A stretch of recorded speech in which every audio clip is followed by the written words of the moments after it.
Yeah. Wrestling. Steelchair, wrestling. Steelchair. Hello, everybody, and welcome to the Weekly Steelchair for another blockbuster edition. We were planning what we were going to do, and at no point did you even run that by me as an intro. I never run anything by you as an intro. I just do my own thing. Straight up psychotic intros sometimes, I have to say. Yeah, that's how it's got to be. If we got to be psychotic on this lovely-ish Saturday, I don't know. It's been raining a lot, but it's Saturday, so that's lovely in itself. If we've got to be psychotic to talk about the wrestling, then we'll both check ourselves into the asylum. Not the Ambrose Asylum, though. But we are here to discuss what has been happening in the world of wrestling, because, as you know, here on the Weekly Steelchair and everywhere else that wrestling is concerned, there's one thing about wrestling, Reece. Do you know what that is? Plenty of it. Wrestling never stops. And neither do we. It certainly hasn't stopped this time round. How are you doing? I'm actually doing quite good. How are you doing? Yeah, doing well. Ready to jump into this. Ready to kick some things in the face, and ready to perhaps we can do this. Pie. Yeah, we can do this, or we can jump into this first. You the choice. Well, I think we'll jump in and give people just a quick little bulletin. I think it will frame SummerSlam nicely, just based on what's happened as a result of SummerSlam, potentially, but certainly something that's got massive potential consequences. Ramifications. Yeah, ramifications. That's the word I was looking for. But yeah, the ramifications, the huge potential consequences of it. Triple H has been given the thumb down and the Batista bomb by the executives on the board. He has. Endeavor. And I'm going to say this in the nicest way possible. I didn't see that coming, but I'm not surprised either. Like a bit of both. Like, I didn't see it coming, but I'm also not surprised. Yeah, how many times is this guy going to get punted around in his job? I mean, I'm feeling sorry for the guy. I was feeling sorry for Triple H already with the dodgy heart. Now you're going to keep. I mean, I know he's not struggling, and he could do like fan Q&As, and quite frankly, if he was on what's that one where you get the shout outs? Forgotten what it's called. Do you know the site that people use? You can charge for. Anyway, he could do just like fan calls. There's plenty of them anyway. I know. I've forgotten the name of the big one. Cameo. That's it. Yes. Davian, Cameo. You absolute. I was like, how did it start with a C? But I kept wanting to call it bloody chatbot. And that's something very different. Now, Davian also was on the Dynamite 200 watch along. If anybody wants to join us today on the show, I will be dropping the link. Former quiz champion. I will be dropping the link for the show around 4:30. So if anybody wants to come along, you're more than welcome. Yeah, feel free to join us. The Wi-Fi should hold up here. Absolutely fine for a change. But yeah, join us. Share us your thoughts. Get involved in the conversation. And please like, share, and subscribe. We're just talking to an empty room, and no one really wants that. But yeah, Triple H, he's been punted around in his job. He's in, he's out, he's in, he's out, shake it all about, and he's gone again. And now, with the Vince McMahon speculation, and again, we can only call it speculation until there's findings to report. And if there are findings, I've not seen them. Apparently, this is to do with because it's the Endeavor merger with WWE, obviously for UFC in one merger, they get 3 board members. Like for WWE, get 3 board members, but one of them's independent. So for WWE, it's Vince McMahon and Nick Khan. I'm not sure the other one is, but basically they're saying there's no room for Hunter Hearst Harms Deep. So there's no room for him. So he is out. There will Apparently be room for him if Vince McMahon, because you'd imagine that would be the natural conclusion to this, right? We'd hope so. Vince but you know McMahon what once WWE's again like. removed from the board because, well, the FBI will actually have to do it.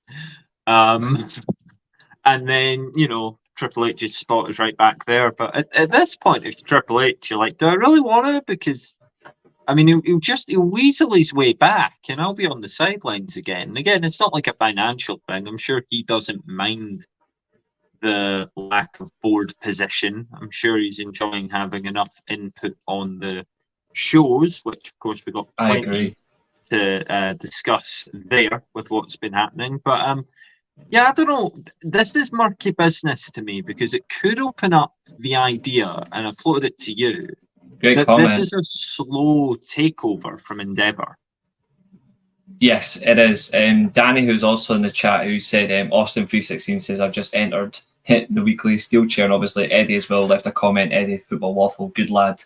Danny, obviously, I know really well, and he said to me that he is completely against the merger. He says it's absolutely shit, and where it's coming from, but I'm 50-50, but I don't see any way they're actually going to go forward. And this is a great comment from Davian. Trips is now just an employee who can be fired any time. Like, there's no argument there. Very true. He could make one decision through he still has his head of creative role, but he could make any creative decision they don't agree with, and he's out in his arse. Pretty much, yeah. You know, this is where the concern comes, is that, you know, WWE has always needed that wrestling input for it to function. And I've made no qualms about the fact that I really don't like the way AEW goes, just generally. And I just think it's because former wrestlers don't have enough of a say. And you thought that, you know, Jeff Jarrett's coming along, he'll fix that right up, and he didn't. But the reason you need a wrestler, we thought at the time, which we thought at the time would help them. Yeah, but the reason you need a wrestler on the board, like a former wrestler and as huge a star as Triple H is, you need someone like that on the board, even if it's this mixed board, because Triple H has the vibe of what the fans want now. Some of it. Know? Well, all you have to do is look at the PLEs this year. You know, there hasn't, but maybe we'll disagree. I still don't think there's been a bad one. There has been now, and we'll be coming into very short. I felt you would disagree. Basically, if people caught the Forbidden Door review, this is the switcheroo of that. I'm going to try and talk about what I liked about SummerSlam. It seems Reece has come here with a shovel, digging a hole for it. There was only two things from SummerSlam I actually liked. I'm telling you now, there was only two things from SummerSlam I liked. The rest of it, like, sack of shit. Yeah. So other than board stuff that we can't really dive too deep into, what else has been happening in the world? Obviously, people are putting their cards together for All In weekends. I know Rev Pro are really accelerating their builds. And, you know, why not? They're absolutely in your element. I don't know what Progress are doing. I don't know. I haven't kept up on Progress in quite some time. So Progress ran a show before Money in the Bank, but Progress, it's slightly different. They're actually, if they're not owned by WWE, it's certainly like part owned. They have a deal. Close affiliate, Yeah, it's an affiliation. The same way that Evolve was, and then folded. I think there's so much going on, but there is one thing, obviously, that has definitely come around, and that is, at one point, nobody can argue, at one point, the best women's wrestler on the planet, Tessa Blanchard. She's resurfaced, she's working in gymnasiums. That was taken on camera a couple of days ago. She is working in a gymnasium, wrestling. And I'm saying this now, funnily enough, because it was, when you think about people that have opened their mouth and they've said shit that really they should have been careful about, it just sums them up as people. Obviously, it was Hulk Hogan's birthday the other day. I will not be surprised if Tessa Blanchard still ends up back at another leading promotion, because that's how the wrestling world works. Yeah, I people can tend to say this forget. comfortably. And obviously, I was a big fan of Tessa Blanchard. I'm not going to argue that. I was a big fan of Tessa Blanchard, but I tried to distance myself from all of that after what she said. But we know what the wrestling world is like, where WWE can hire Gable Stevenson. NWA nearly rehired Marty Scurll. Luckily, that didn't happen. When you look at it, circumstantial, Tessa Blanchard at some point will end up back in WWE. I mean, after all, they brought Hulk Hogan back in the Hall of Fame. Seems inevitable. What do you think? It does have the air of it. I don't think WWE. I don't think WWE would do it at this point. I think there's been too much about it that even if the fans don't necessarily remember, I think the sponsors would be pretty quick to remind WWE. I could absolutely see her in AEW. You know, AEW's basically just, look, are people mad at you right now? No. Okay, well, come on in. You know, like, I mean, I'm just surprised AEW have had the sense not to get, like, Ryback and go full on. Oh, they won't touch him. They won't touch him. I know, and Tony Khan deserves a little bit of credit for that, because, you know, he's shown that while brain cells might be limited, they do at least work in cooperation with each other. I don't mind, from an in-ring standpoint, Tessa Blanchard, but I think I said it before when we were talking about her on a really early show that we did together. She isn't good enough to justify that controversy. Yeah. You know, I think you have to be, like, really, really good to get past that. And I think she's good, but I think she's also a bit dime a dozen these days. I mean, with more sort of resources going into the training of the WWE women's division, with independent promotions existing solely for the basis of women, and with, you know, Mercedes Moon bringing up the numbers for Stardom slightly. You know, the place for Tessa Blanchard was there a few years ago, and it felt like it was, you know, like, oh, this opportunity is going to open up for her, and she's going to take it. And then all of everything just surfaced about her and basically killed that dead before it started. But I don't think she does have a few people enough on her side. She does have a few people on her side, but it's also quite skeptical about where she goes. But I'll say this as well: if what had happened didn't happen, Britt Baker would, Britt Shaker, I should say, she would never have been the main woman in AEW, not by a landslide. It would have been Tessa Blanchard, because she's better on the mic, she's better in the ring, she's got a better ring presence, she's got a better legacy in wrestling than Britt Baker will ever have. Just because you've got Adam Cole as a boyfriend doesn't make you a great wrestler. Like, I'll say that comfortably. I'm not getting much of a, you know, you're not going to get much of an argument out of me on that one. Because you know it's true. I think Hikaru Shida versus Tessa Blanchard would have done them a lot more than Baker ever did. And, well, we all know who ended the Shida reign. Well, yeah, of course. You're talking about the previous Shida reign, because, well, you know, Kenny Omega signs new contract, Hikaru Shida back on top. Yeah, and rightfully so. It's funny how things turn out, though. I'm glad she got that win, this though. AEW women's roster drama. I was catching up on it all yesterday, through various outlets, just to try and get a grip on what. Yeah. In most controversies, right? There's a right side and a wrong side. This has actually been a really tricky one to call, because everyone has behaved like shit. Are you referring to the Lufisto one? Yeah, I mean, just the way that it all sort of came out, and there's several sort of different. So obviously, Britt Baker has basically been a big talking point, and it wasn't helped by the collapse of a match that she had with Taya Valkyrie. Well, Lufisto confirmed, although many people still think she's talking out of her arse. Lufisto confirmed it was not Britt Baker, Yeah, but which is interesting. do we know how Pally Lufisto is with Britt Baker? We don't even know if she has any sort of connections to the locker room.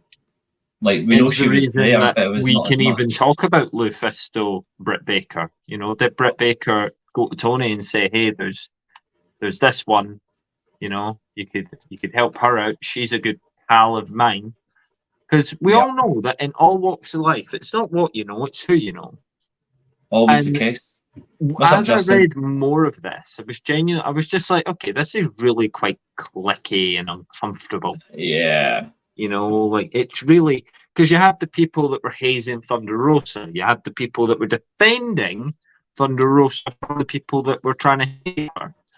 Absolutely. Tony Khan attending a meeting where everyone was just shooting on her. I mean, I don't know why Tony allowed that. Yeah, he should have shut that down. I don't know why he allowed it. It's like any grievances you have with the talent, you take them up with me directly. You don't do this Mean Girls style thing where you all, you know, open up the burn book and decide what you're going to say about her that's nasty next. It was just No, you're really right. And bizarre. I think it says a lot really about it's happened in every major promotion where there's going to be one group that really dictates the lot. Obviously, WWE in the 90s had the Click, WCW had the NWO, and then obviously they rebranded WCW under Bischoff and Vince Russo, and that collapsed into madness. You had Impact, obviously the fallout from the Main Event Mafia, which led into Hogan and Bischoff, which killed any fade the company had. It took them 5-6 years to re-establish themselves and get back into a working order, which is working well at the moment. WWE has in recent years have had their own follow-up situations. AEW is less on what's happened with the Elite and Omega with CM Punk. That's faded out now. Now it's more about the women and what's transpired from that. It's really uncomfortable to watch. I mean, I love women's wrestling. I like to watch women's wrestling. I like to watch women's dynamic improve. Like, I like watching Stardom. I like watching the Knockouts division and Impact. I like watching some WWE women's wrestlers, but not all of them, because most of them are just not good enough. But I at least will want to give them an opportunity and a chance as a fan to see their product improve. But you can see in AEW, they have got a good women's roster, but it is led by so much click bollocks that is going to really hamper, and they need to get rid of that. They have to get rid of that. And I find it quite interesting as well. Like, Lufisto kept referring that there were people that were making it difficult for her to get in AEW. But then every time she was asked on it, she was like, "Nah, I'm not going to name names. I'm just going to say this is what's happened." But then she kept getting asked about it, and then she just continued to shy away. The thing about not naming the point where- names suggests that some of the people she's talking about are people that she doesn't want to find out Maybe. are who she's talking about. But then she made You it know? worse for herself. She deleted tweets, and then she deactivated her Twitter. Yeah, I mean, sometimes, right? If you're gonna You know what I mean? gonna light the match and you're gonna start the fire, don't then run off. Exactly. You know? You've got to see it through. Face the flames. See what happens. You know. Okay, you were strong enough in your convictions to call something out. This is like calling someone out, accusing someone of a crime, getting to the courtroom, and then showing. Exactly. You've got to see it through. Yeah, you've got to see it through now. You've said something. You've accused people of this. And the other thing, people just hiding behind this. I said it on Twitter and then deactivated my Twitter. I mean, you know, this is coming from someone or X. Are we going with calling it X? I'm still calling it Twitter. We'll still call it Twitter because we're normal human beings. Well, Elon wants to dead name his own child, so I'll dead name his app. Thank you very much. So Twitter is just this thing for AEW stars to hide behind. You know, they'll say something very vague in a podcast or something. They'll get attacked for it on Twitter, and then they deactivate Twitter, and then suddenly that that hate's just gone. Like everything that, and not even just hate, but the speculation, the mystery, because other than us having this conversation now, where we're essentially like, well, what do you think she meant? That's it. You know, it's like seeing an episode for a TV show that Netflix then cancelled before the next episode's out. Yeah, it's almost like you had the pilot, and then the pilot was picked up, and then they dropped it after episode 2. Exactly. You know, it's like, well, I would rather you saw this through, and we at least find out what anyone is talking about here. I agree with you 100%. But maybe the 4 ways a way for it to be resolved, and hey, maybe the Hikaru Shida reign was the way that they were resolving talent issues. Obviously, Toni Storm, maybe she didn't directly complain, but I doubt that she would have okayed Saraya complaining about it. The Outcast story.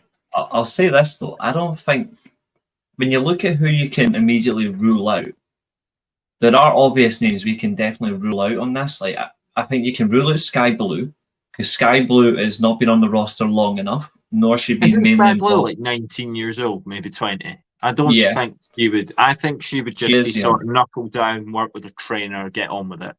Yeah, I would rule her out. I would rule out Thunder Rosa, because Thunder Rosa is due to return anyway. She's got a match on, I think it's Dynamite. Davia might be able to confirm that one. I think she's got a 5-minute match to appear, just to see how she gets on, because she's been following the trainer instructions properly to get herself back into ring shaping and clear health. She's got that, so I'm ruling out Thunder Rosa. I'm actually going to rule out Toni Storm as well. I don't think Toni Storm is a negative influence on the roster. You can see that she was deflated by WWE. She's coming to AEW. She wants to try and make the product better for the women. So I think she's ruled out. And but is it making the product better when you allow your... I'm not saying like, Toni Storm's Soraya's caretaker, even though it does kind of sound like that's what I'm saying. Would you allow... And also rule out Shida. Yeah, would you allow your stablemate to tweet that if you didn't feel that was... Or it was liked a tweet, I think. I don't think Saraya directly tweeted it, but there was a tweet about basically, this whole Outcast story, and therefore the first half of the year of the women's booking in AEW has just felt really inconsequential. Of course, Jamie Hayter can't help that. She got injured. These things happen, but there seemed to be a complaint at the booking. Now, as far as I understood the booking and the setup of AEW, I think they've been booked strongly. My good friend Kenny Omega had control over this, but had this been rescinded after Brawlout? Yes, his control over the women's division and how it was being booked was taken. Yeah, he no longer does that, which I think has hampered him, because I actually think he wasn't doing anything wrong with the women's division. I actually think he was doing rather well with booking it. I think if you hand it to Kenny Omega now, you don't get anything worse out of it. And I think if you never took it off Kenny Omega, you don't get anything worse out of it. I agree with you. For the no risk that you get something worse, it would have been worth having Kenny in charge of it to get something potentially better. You're completely spot on. I completely agree with you. It's tricky there, and we'll find out what comes out of it. But essentially, and I mean, in all of this, where's Statlander? Statlander is on Collision with her TBS title. She's in a tag match. She's in a tag match tonight, funnily enough. Yeah, she's in a tag with Willow, funnily enough, who isn't even involved in the Fatal 4-Way tournament. Well, Willow's the Ring of Honor women's champ, or was. I don't know. She's New Japan Strong. Athena's still Ring of Honor World Champion. Yeah, New Japan Strong. Okay. Yeah. One of the many that appear on the screen. I see. She's another one, to be fair, that I'm ruling out, Willow, because you can tell she just genuinely loves wrestling. She's such a nice person. Doing anything. But at the same time, these things can be really they could come out of nowhere for who's actually causing it and who the ringleader is. Lou Fistel's one of her last tweets on her massive thread. She says it wasn't Britt Baker, but it was a French Canadian. she specifically mentioned French Canadian. Okay, it wasn't Like, Britt Baker, but it was a French Canadian. Why is she saying it wasn't Britt Baker, but it was a French Canadian? Because unless I've missed something, Britt Baker's not a French Canadian. Yeah, it's She's not from Pittsburgh. And there's no way it's Taya Valkyrie. Well, I know Taya Valkyrie is Canadian, but I don't know if she's got any French part to her. But Taya Valkyrie at the but time, at the same time, if this rare in is the company. anyone, if this is anyone worth actually like caring about, Hard to figure out. that would be obvious when she says it was a French Canadian. Yeah, But it's clearly no one actually that big. You know, it was a French Canadian. There's no major. I mean, okay, I don't know the paths that everyone's life's taken in the AEW women's division, but where's Ruby Soho from? I'm fairly sick. Nah, is she? Nah. I'm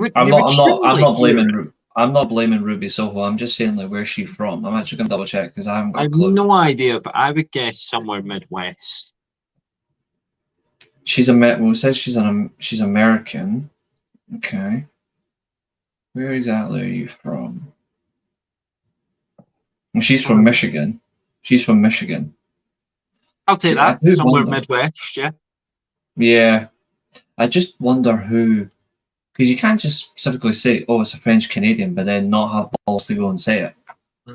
Maybe this needs to be a running story where we're like, okay, we've learned this about them. They have brown hair, you know, like it'll be like our version of Who Shot Mr. Burns, who shot on the women's division in AEW.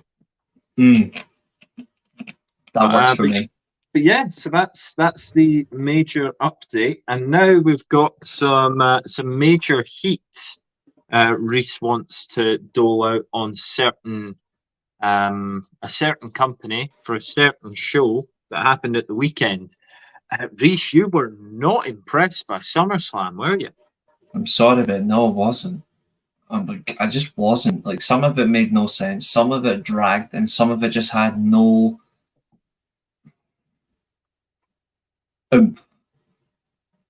There was so much lacking from SummerSlam. There's a few things that made sense, some things that didn't make sense. I'll say this now. I know you liked it, which very rare coming from you. Yeah, I was gonna go into that. Let's not mention what I liked yet, because I want the fans to know that sometimes I'm willing to be wrong.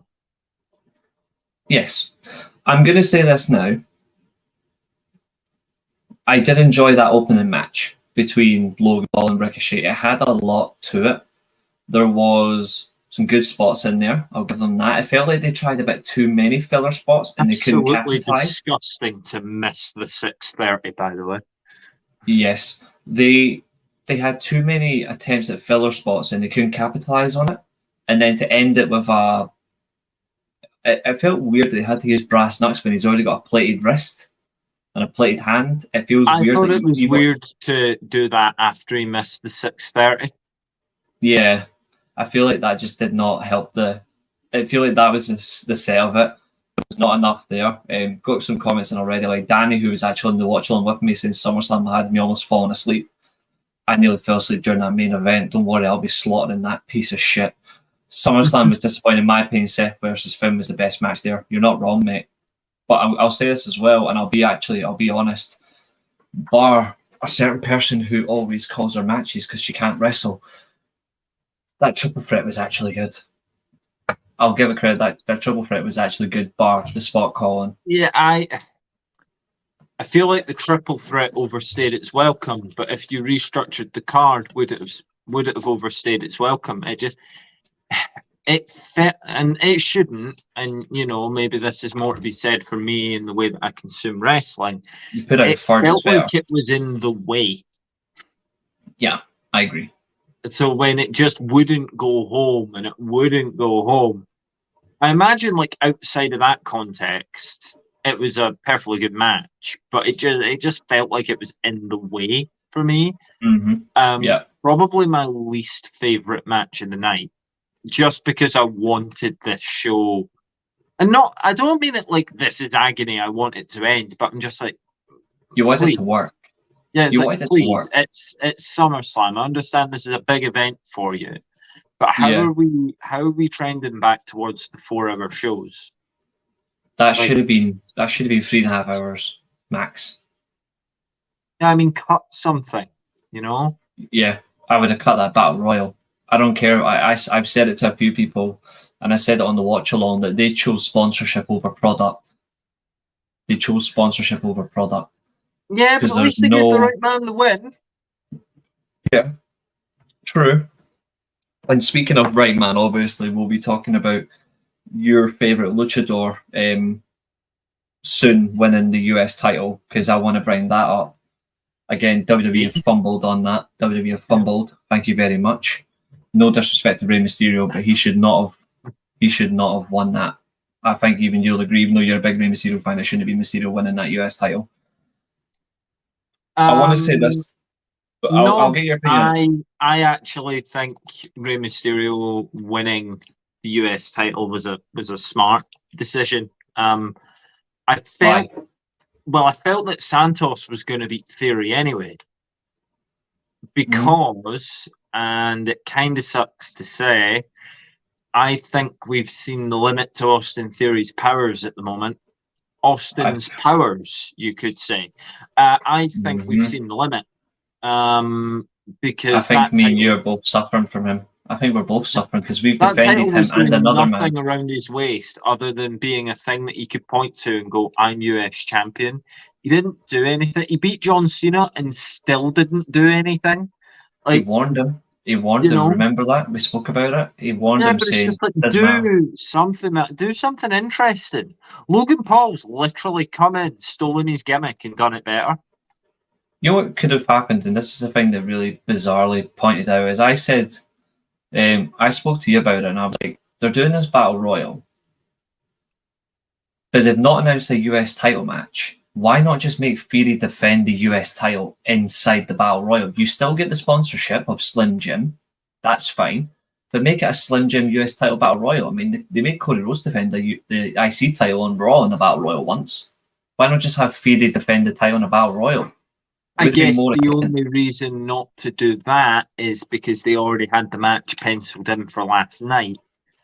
And if there was a change of US champion, they'd have to change that match. And if LA Knight was to still go on and win the Battle Royal, Rey Mysterio would be booed. And quite frankly, I'm going to wish hell on any crowd that boos my man Rey Mysterio. I'm talking to you, the Royal Rumble crowd of 2015. You go to hell. How dare you boo Rey Mysterio? Also, just remember the 2014 Royal Rumble as well was absolutely embarrassing. The Battle Royal should have been on the pre-show. The whole point of a pre-show was to have little chat while having non-matches. Yeah, I'm sick of hearing Kayla Braxton talk about wrestling. Like, I'm sick of it. Like, I'm sorry, but she does nothing for it, and I'm sick of the pre-show sitting there for an hour. I didn't even watch the pre-show, so I'm actually quite happy. But I just hate the concept of it now. It's really stupid. It has nothing for it. Exactly. It should have been a title champion in a battle royal for it not to be defended. Yeah. It's stupid. It wasted Theory's time. LA Knight got a win. Yeah, but what have they done for LA Knight? They stuck him in the ring with Skip Dollar bills. Because Top Dollar can't wrestle. He can't even talk on a mic either. He is fucking shit. Seems as though they're building something between LA Knight and The Miz, which will at least provide a good win for LA Knight. Yes. I mean, I'll say this now. The Miz isn't as good as he used to be, but he's still good for at least promoting LA Knight. It's not bad, the promo but exchange they have to had was capitalize. good. A little bit by the numbers from The Miz, but, you know, he's not really done anything else to add it to. So once again, it was just, I get no respect, but I'm The Miz, and I've done this, and I've done that, and I'm a multiple-time Grand Slam champion. And you're like, yeah, you are all of these things. But That it is was, true, as I said, I was like, the last relevant thing you did was cash in on Drew, and then 2 weeks later you lost it to Lashley. This is true, Justin. This is true. That was the last time anything mattered. And yeah, I do believe the last time Miz done anything relevant for me was make sure that Maurice was in that Top Gun advert. That was it. I don't care about the Miz anymore. Like the Miz is, I feel sorry for him, but the Miz is finished. Like Saying it on the finished. show a few times, you are a pervert. I'm just a Maurice fan. I'll say this though, like I think the Miz ain't going anywhere unless they do something with him. But I don't think the LA Knight thing's enough to change him over. You know what I mean? I don't think it's enough. Let's begin by talking more in depth about the women's match at SummerSlam and how it's the consequences of said. No, I'm talking about triple threat. All right, okay, we're fine with that because there was parts where there's no point mentioning Shayna Baszler beat Ronda Rousey and she's now out in WWE, and that's really all you need to know. A win for us all. It was just really flat and sort of. The crowd did not care. You couldn't really cut it though. If we're talking about things to cut, you couldn't really cut Ronda Rousey's potential last match in WWE if that's what the contract says it is. You know, I've seen this, and this is true. Roman versus Jade did get 2 3/4 stars, whereas Evil versus Sanada got 3 stars. And it was not Dave. It was not Dave Meltzer, by the way. He didn't rate any, he's not rated any of the New Japan matches, which is shocking. But yeah, why hasn't he? Or has he just not done it yet? I don't think he's done it yet. He's waiting. He must be waiting for the very end. If he is, then that's crazy. Yeah, he's waiting so that he can give something 6 stars on the grounds that it was a G1 final. I don't know. Who knows? I mean, if they do it right, then they've got an opportunity. Miz is now in Dolph Ziggler's position of a couple of years ago for moving to NXT. Yeah. Yeah, I think that's fair. Sorry, mate. I was going to enjoy it, but on the night they ruined that match for me. The fans ruined it. It was solid in ring action, but the fans didn't care. Crowd were dead. And I think confused. We were told that it would be contested under MMA rules. Now, of course, Shayna Baszler on Twitter was defending this when people said, shame it wasn't really MMA. You know, so Shayna Baszler was basically tweeting like, oh, well Pride do this and blah, do that. And so many MMA rules and you're ignorant is how she ended it. I don't think that's a great idea because for the casual watching it, if someone hears MMA rules, they're thinking UFC. When someone leaves the ring, that's going to just have real confusion. Yeah, there was realness to it. I'll give you that. But there was nothing about that match that was MMA. And it's come from someone that's there were submissions. Wasn't really anything in it, though. There was nothing. They did submissions to the WWE higher ups. You know, Vince McMahon's like, yeah, that's that UFC stuff. They put a submission hold in. They should have took this. They should have made this an I Quit match, or they should have taken it to the Lion's Den. They haven't done a Lion's Den in 20 odd years. It's tricky to do an I Quit match. I mean, we're complaining about the length of this show. Imagine they had an I Quit match to squeeze into it as well. I will say, yeah. But the women's triple threat, though, had some positives, and obviously there was 2 massive negatives. So Justin Watt said there was a Lions Den match, which was some great matches in the late 90s. Ken Shamrock versus Owen Hart stands out. That's one I recommend checking out. And obviously, funnily enough, when you said Lions Den, even the limited wrestling I've seen, I was like, oh, Ken Shamrock and Owen Hart. It was just great. And then obviously I Quit makes sense, but the women's triple threat, there were so many negatives in this one, even though it was actually a well-worked match. First of all, wasting an injury angle, which is being repetitive in WWE at the moment. They just keep doing legitimate injury angles. That moonsault needs to go. Charlotte Flair needs to stop doing the moonsault. She can't do one for shit. I've been saying that for a while because all she does it's just a clothesline. She can't even hit it either. It's ridiculously bad. Yeah. I get being safe and all that, but If you're doing a moonsault, Like, fucking go for it. yeah, it's got the same impact as if she just went out there, grabbed them, and hit a neck breaker. That's exactly it, Justin. Yeah, exactly. And you're right. It's basically doing a backflip into a back elbow. That's what she does. When you look at it, it's so bad.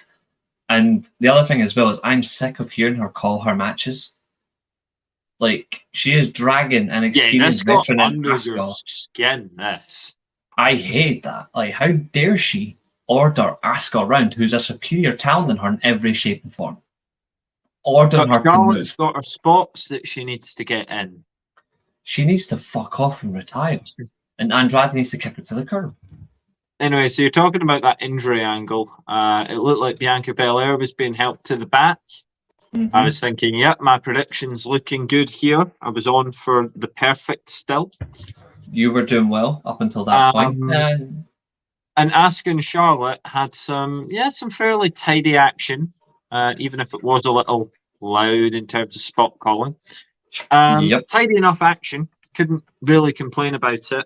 You know, why Bianca had to be in the match in the first place was then revealed as she hasn't looked resilient enough. You know, if I'm looking for one thing that Bianca Belair hasn't had in this entire, you know, multiple years that she's been on the main roster, we just haven't seen her with enough superpowers. Yeah. This had way more impact for me if Bianca Belair was genuinely helped to the back and didn't come back. All I'm going to say, Justin, sorry to cut you off there, really. That's all right. But I'm going to say this now. I have said this on this chat, not on this channel, but I've said this on this podcast. Well, Eilidh may be able to correct me, 2 or 3 times. I've said that I'm a big Nakamura fan. I'm a big AJ Styles fan, but Nakamura should have beat Styles at WrestleMania. And I have also said that Charlotte Flair should not have been the one to beat Asuka at WrestleMania. I have said that a few times before. I definitely agree. Asuka and Nakamura should have won at WrestleMania. It's definitely like a big part of why WrestleMania 34 is, in my opinion, the worst WrestleMania ever. Apart from WrestleMania 32. I actually prefer 32. 32 didn't hurt me as badly as 34 did. Until you get to main event. No, main event at 32. Awful. I know people are calling it boring and stuff. It was. I like Triple H, and at the time I didn't actually mind Roman Reigns. So yeah, well, now for me, it was weird that the crowd finished. Turned on it, but I was basically just like, this is fine. You know, even if it was that gif with the house on fire, I'm just there like, this is fine. But no, Bianca Belair hadn't looked resilient enough in that whole reign. Yeah. You know, she just hadn't looked strong enough. She hadn't looked girl boss enough. She needed to do more. So it's implied that she has broken her knee or done something really quite bad. To the point where they didn't show it on the screen, but I believe one of the refs threw an X up. Yeah, they did. Don't second do that. That ruins it altogether. Just actually don't. No, because the thing is, like, they throw the X up, and all of a sudden I'm seriously concerned. You know, I'm like, oh, that didn't go plan. Oh no. You know, they like fumbled. You don't cheapen the X. The X is for stuff that's genuinely like this match needs to be waved off. This hasn't gone to plan. We're in serious trouble here. Because the last genuine X that I saw was, I believe, Tony D'Angelo on NXT. Yes. And he was against Wesley, I think. Mm-hmm. And Wesley, it was to advance to the ladder match. It was, yeah. And they went horribly wrong. And, you know, he took a concussion at the ring post and they threw the X up and the match was done. And I was like, okay, that's what you use the X for. Don't cheapen the X. But no, they decided to here because Bianca Belair turned round. I don't know in what world you even do this, right? Because as the talent here, Bianca Belair, you're convinced that your knee is in half. So why on earth would you turn there? What makes you turn around and go, I need to try and win that match? Yeah, let's turn around Let's climb the turnbuckle and let's hit a 450 splash on the champion. Let's climb the bloody turnbuckle. Moron. She shouldn't have been able to do it if it was the X, because what you've done is you've made your referees look incompetent, you made your physio and your trainer look incompetent, you've made your talent look brain dead. It was just, I didn't like this. And you mug off the fans that have paid so much money to go and watch this live. Yeah, and you know, the other thing I don't get is it made no sense to have Bianca Belair win based on what they were going to do. And make this make sense, right? Make this make sense for me, please. And anyone else in the live chat as well. Danny, you've got a great comment. I'll bring that up in a minute. But make this make sense for me. Bianca Belair is still a babyface. Yep. Why is Bianca Belair having to pin the champion? Why is the champion the one that's got to take the pin? Why can't Charlotte Flair not take the pin for once? Why didn't they have Asuka cashed in on? Yeah, I mean, I'm confused. Asuka had a reign from WrestleMania, so it wouldn't be like Asuka's been buried. She's gone from April, August. Yeah, good 4 months. And she's been cashed in on, so she's instantly back into the picture. You know, she would be the first title challenger, I imagine, for the emerging champion, the Miss Money in the Bank turn Miss WWE Women's Champion. And that's Io Sky. Other than the belts being really confusing, Io Sky came down. The crowd cared because they were seeing a cash-in. And they like Io Sky. And they cashed in on an injured Bianca Belair, who the people also like. Yeah. But the people didn't. See, that's my problem with it. The people didn't boo the heel cashing in the Money in the Bank because it was a Money in the Bank cash-in. And if you know WWE, and especially like modern crowds, and not just WWE, but all crowds, if you know them, you know that they're going to pop for any sort of cash-in, surprise return, surprise debut, all that stuff that we're known to freak out about. Because they're just more fans. So and there was one thing in common. Having them pop to have them pop again. They popped for Bianca Belair winning. Yep. And then they had to pop again. There was one thing they had in common, funnily enough. This match had one thing in common with the men's world title match that will be coming to later on. We'll see if anyone guesses what it is that I have in common with them. We'll see if anyone figures it out. If anyone figures it out, congratulations to you. And just saying Bianca could have a heel turn setup if Bobby or the Prop has talked to her. Yeah, potentially. I want to say this now as well. This is my last closing comment on this match. Because the follow-up obviously was on SmackDown last night and it put me to sleep, which I've already told Eilidh. I fell asleep during that that opening match. I was like, well, that match ended bizarrely. You're like, I don't know. I fell asleep. I fell asleep during SmackDown and I watched the highlights. Io Sky's title reign has already failed. After 5 days, her title reign is officially finished. It's not looking great, is it? They've failed. They've bottled it because now they've came out where they were finally getting cheers for Damage Control, and she's now attacked Asuka and Charlotte Flair. With Damage Control, I don't think they want Damage Control. I think they want her babyface. I think they want Io Sky babyface, but they've fumbled it. I think they genuinely have fumbled it, and I feel sorry for her. Her title reign is fucked. That title is coming off her payback. No, I get it. I don't think it will. Kairi Sane isn't around until November. Yeah, I think I can see something happening with the Io Sky, Kairi Sane, Asuka thing. It could be that tendency for American booking to go, well, you three look alike. Yeah, we'll have see Bobby Lashley and the Street Profits, and obviously that, I mean, look at the first Hurt Business. Look at It's not bad, Justin. To be fair, she does have dates. She's got dates to fulfill. She's got to complete her dates. Yeah, I mean the deal's already agreed. I don't know. Mhm. I don't know how long they plan on having Io Sky champion. They're making it fairly obvious that Bailey's gonna turn on her. At least After I what feel happens like with a they have. Shotzi thing. Yeah. Because Bailey's coming out really sort of front and center. And she's clearly proud of Io, but she also seems to be taking a bit more of that spotlight of like, yeah, we're the champion. Did you know something as well? Um, Dakota Kai when she announced Io Sky, she sounded like she's a chain smoker. Did you notice that? Like her voice is so raspy, and I'm like, what the hell? She sounded like a chain smoker.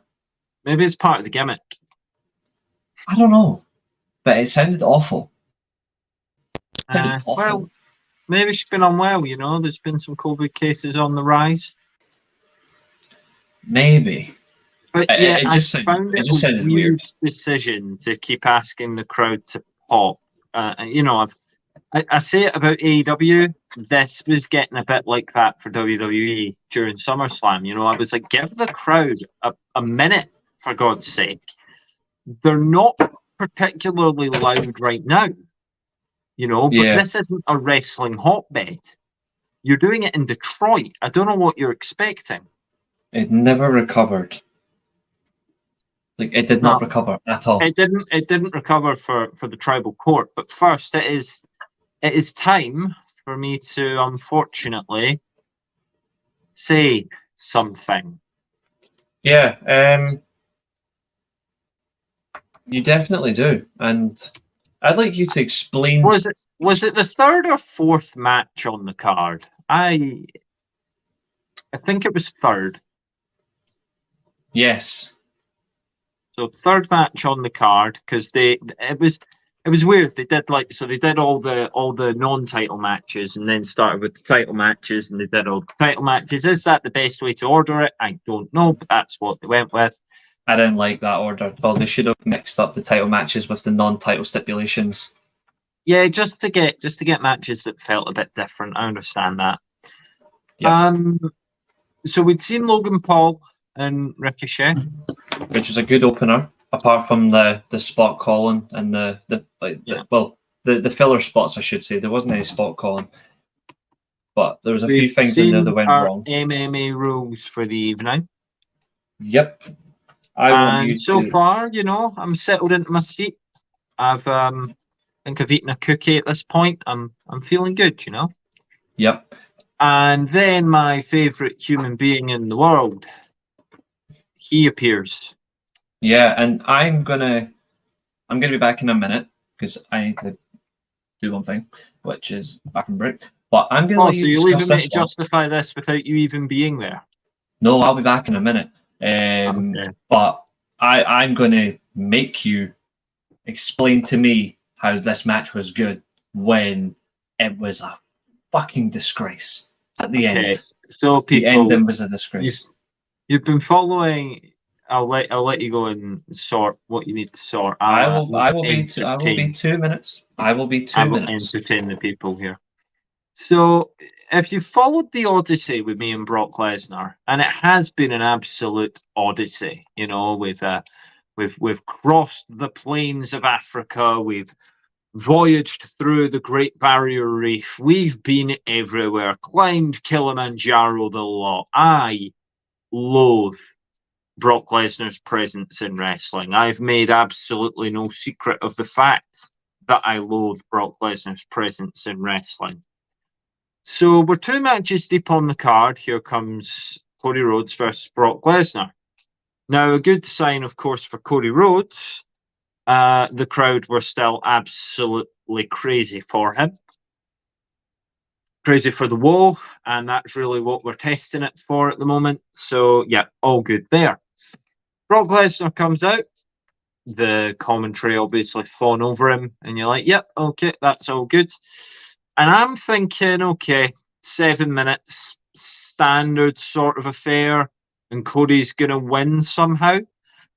I hadn't pieced together how he was going to do it because it was really tricky for me to picture him tapping out And it was really tricky for me to picture how Cody Rhodes believably takes Brock Lesnar down for an actual 3 count that doesn't involve the Kimura again. I say this with absolutely no pleasure, but I do say it with a humbled head and heart.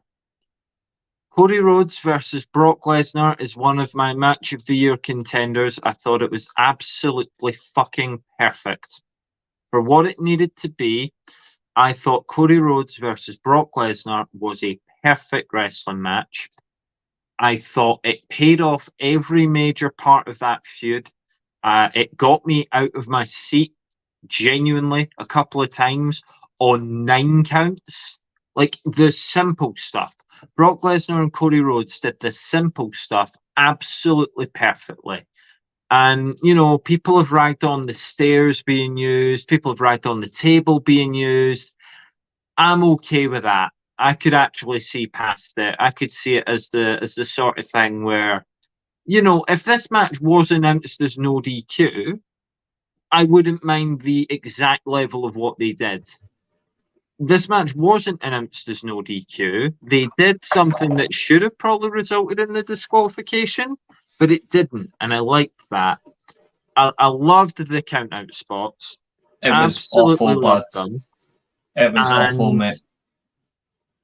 I genuinely think not only was this my standout, far and away match of the night, I think I'll have to watch it again towards the end of the year and decide if Cody Rhodes versus, and you're hearing this coming from me, I'm not being held hostage. I know I don't do the face cam stuff anymore. This is of my own free will and volition. Cody Rhodes versus Brock Lesnar might end up being my match of the year for 2023. I would have conceded match of the year if the match had actually been made as a no DQ. Because I'm saying it now, and I said it on the watch along. If you pick Brock Lesnar to win the match as your predictions, then Brock Lesnar is in my opinion, the correct winner, not Cody Rhodes. But definitely not Cody Rhodes. You do have to honour the predictions. The predictions will be honoured the way that WWE have resulted the matches. Yep, it's just ridiculous. So don't panic, everyone that said Cody. Reece isn't going to get away with any prediction tomfoolery. I done it I said on the watch along. If you predicted Brock Lesnar, then you get the point in the prediction stream because that was an absolute farce. Ridiculous. No, absolute farce. It's ridiculous. You have to go with what they book. You're going with the argument that, you know, Liverpool fans believe they should have got a trophy for finishing second. That's coming from an Arsenal fan. But what I'm saying is, you're coming from the view that, oh, this is what I wanted to happen. No, whereas they didn't call the DQ. So Cody Rhodes wins via pinfall. That's how the match played out. I had Cody to win. I had Cody to win that match. But again, you cannot So give yourself the point. Yeah, but you cannot have anyway in a match right in front of the referee. You cannot have Cody Rhodes, the giant pussy, hitting Brock Lesnar with his steel. That is not how it works. Like, I liked how they did it. In front of the referee, which made the referee look incompetent. No, I liked how they did it because they didn't announce that it was no DQ, but they didn't announce that it wasn't. There was no stipulations added. There was just a third rubber match. When he was hit with the steps and the bell didn't go, my response wasn't, "Oh, what you doing? That's a DQ." My response was, I guess it's a no DQ match. And I just continued watching. It didn't take me out of it. Brock Lesnar put Cody through the announce table. It didn't take me out of it. I thought it added to it. I thought those 9 counts were absolutely fantastic. And it's amazing because you're like, they're not going to end this match with a count out Brock Lesnar win. You know, but much in the same way that the last 4 challengers to Roman Reigns have got me out this last 3. As in the 3 before the last one, I should clarify. yeah, like the same way that you can sort of suspend your disbelief and you're like, oh my God, they've actually, like, Roman Reigns has just lost. By that same, Yes. it's like, oh my God, Cody Rhodes just got counted out. Like, they're doing it. And Mm-hmm. in a way, I feel like that has to be a result of one of the longest term stories that WWE have been telling, but they've been telling it only to me. And what they've been telling me in this long, long story is that Brock Lesnar doesn't lose.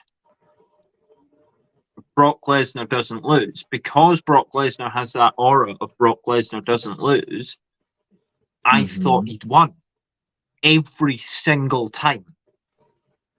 True. And I'll grant I that. thought that was genuinely one of the most compelling wrestling matches that I've ever seen. And I thought it didn't overstay its welcome. Brock gave Cody enough. Clearly, he respects him. He sold for him. He took all the crossroads. He took the Cody cutter. He did. It's so weird for me to say, but I can't actually fault this match. I thought for what it had to be, Cody Rhodes versus Brock Lesnar 3 at SummerSlam was perfect. Yeah. It was better than the first two, which were absolute horseshit. I'll give it that. The first one at Backlash was... Wait, what's the first one? Backlash? Backlash, yeah. I didn't like the first two matches. I didn't like it. I mean, passing it to Kimura Lock. And then the second one was in Saudi. The first one was Backlash. Yeah. I wasn't a fan of the first two. The annoying thing is, I was liking the third match up until the steel steps. I can see how that would... I can definitely see the argument, and people could probably turn and point their hypocrisy at me. And they'd be like, oh, well, you get on at AEW when they break their rules. I do, but everyone breaks AEW's rules. I think in the heat of the moment, this worked. And they could have so easily just kind of went, well, you didn't hear it wasn't no DQ. We were told it was a rubber match. I think they should have made it clear.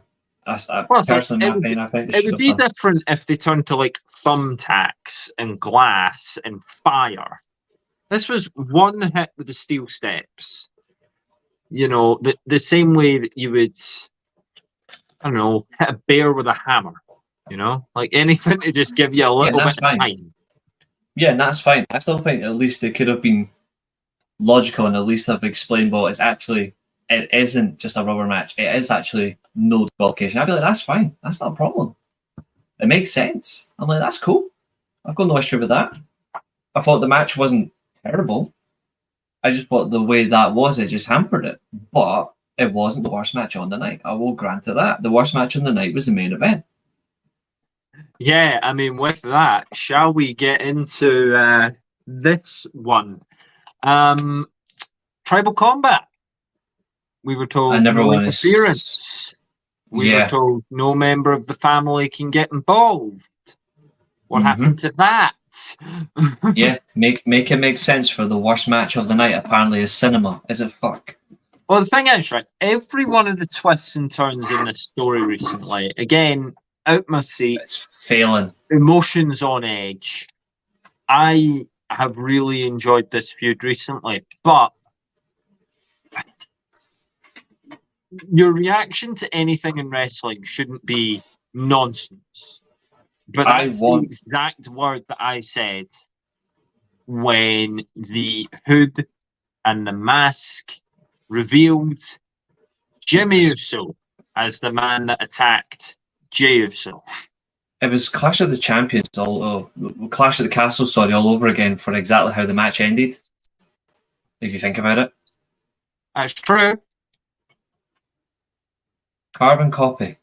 Well, except different opponent, but Roman wasn't eating the pin again, but I feel like Roman Reigns has to win something clean. This was the match to win clean. No one thought Jey Uso was actually going to beat Roman Reigns. You'd already called it Tribal Combat. So it already couldn't be clean in terms of it being no disqualification, because, well, the match itself is no disqualification. like I'd understand. But I'd have understand Roman if do it, it's for fuck's sake. yeah. I'll say this, and I think this is fair to say. I'm okay with it being no disqualification, no holds barred, all of that, right? That makes perfect sense. But why would you lie to your audience straight away by saying, even though it is no disqualification, even though it is this and that, no family members are allowed? I'm okay with it being if someone out with the family gets involved, because that makes sense. That makes sense. But if you're going to say no one in the family is allowed to get involved, why would you just throw that stupid line in anyway, and then say, oh, but Jimmy Uso then just stops the match anyway and gets involved and turns on Jey Uso, I and he want to does it clear up. I just for the want to quickly. stupidity of 2000 Rikishi. Yeah, I just quickly want to clear up something. Justin's asking who said cinema. You? I have said it. I now say it more as a joke, but I have genuinely, in the lead up to WrestleMania, I called the Sami Zayn and Kevin Owens matches and then Cody match as well. I did refer to them as cinema. Now I just do it to piss Reece off. So this was I refuse the to latest call it that. installment in our cinema experience. I refuse to call it cinema because it makes wrestling fans look delusional. And I've seen all the time on social media, like every time they call it cinema, like you're instantly delusional. If you think this is cinema, that's not what it's about. Like, just stop with the crap. Sign me up for delusions, mate. Better than Indy 5. Nah, but won't come close. I've said it's great. I said that at times this has been great, but as of now, this storyline I don't want to talk about on this podcast ever again. Ever again. We're unfortunately gonna have to take it to April. No, every time Roman comes up, we'll just skip. We can't do that. He's on top of the big company. We can't just. Fuck him. We can't just ignore that. Well, he wants to be acknowledged. I refuse to acknowledge him. So there we go. I acknowledge the tribal chief and the king of the run-in, Roman Reigns. Worst professional wrestler on the planet, but okay. So he's always just nah. You're looking in the wrong company for that, mate. I think all the top 5 can be found in the other company. Nah, sorry, not for me. Anyway, that'll be a fun discussion when they've tried all this, Justin. It's still the same. It's still the same shit, different day. Same shit, different day with this lot. I'm saying this now. SummerSlam, it was the worst SummerSlam I ever watched. What did you make of Jimmy Uso's explanation last night? Weak. Because that was the thing. I felt like there was nothing he could say where I'd be like, oh, well, that makes sense. But I think he chose the best option. Yeah, I'm just like, of all the terrible options of things to say, what he said was the best of a bad bunch. To go like, I didn't want to lose you. I didn't want you to become him. Like, okay. You know, when I compare it to other things that could have happened, this is probably the best we're going to get at this point. Yeah, I just still think it's so weak. It did lead to something interesting from Jey Uso. Yeah, I'll give it that. And I think Justin's spot on as well. He's done the full-on CM Punk. Yeah, he's quit. Well, quit. Well, there is a rumour, but of course there is, that his contract would run out and his non-compete runs out 5 days before All In. Yeah. I don't think that's the big name that's going to get your asses in seats. Well, to be fair, the asses are already in the seats. I don't think that's one where people go, oh my God, it's Jey Uso. I think the big fallout is the man whose last WWE date is Monday. Who's that? Edge. His last WWE date officially is Monday. Do you think that Edge is going to AEW? It wouldn't surprise me. I'd be surprised. I think if you look at it, it's certainly possible. I'm not saying he will, but it's possible.